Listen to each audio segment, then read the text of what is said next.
Ang Israel ang ikatlong bansang pinaka-target ng cyber attacks sa mundo na tumatanggap ng 3.5% ng lahat ng cyber attacks sa buong mundo. Nagkaroon ng tigil putukan ang digmaan laban sa Iran, pero tuloy pa rin ang laban sa cyberspace.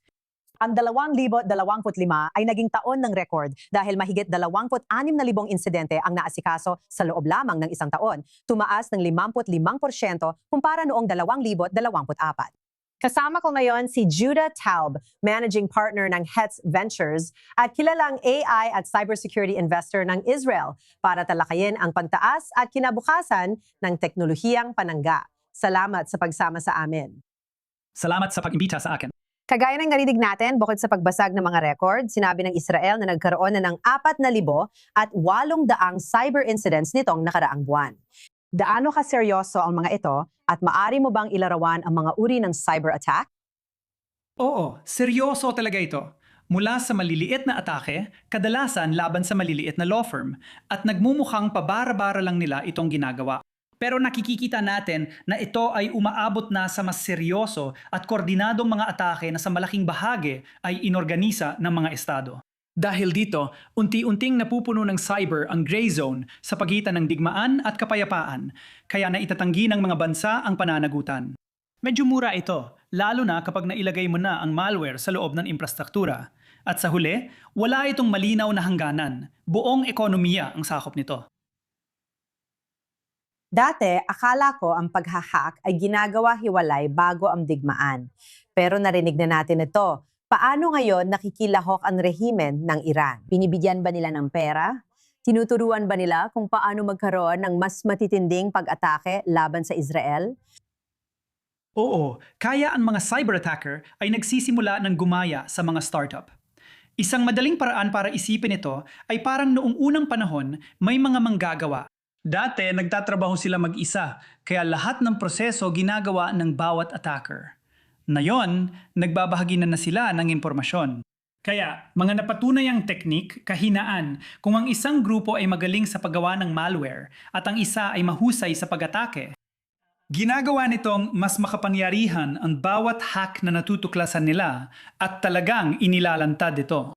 Ibig ko sabihin, isa pang paraan para isipin ito ay parang isang koponan sa football kung saan kailangang tiyakin ng depensa na bawat tira ay nabablok at ang opensa naman ay kailangang siguraduhin na kahit isang bola lang ang makapasok sa goal para manalo sa laro.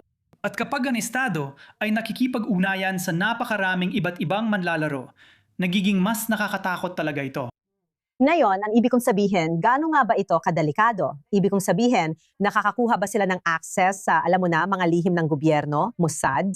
Ibig kong sabihin, totoo ba talagang takot ito na maaring magdulot ng mas maraming digmaan para sa amin na hindi kabilang sa mundong ito?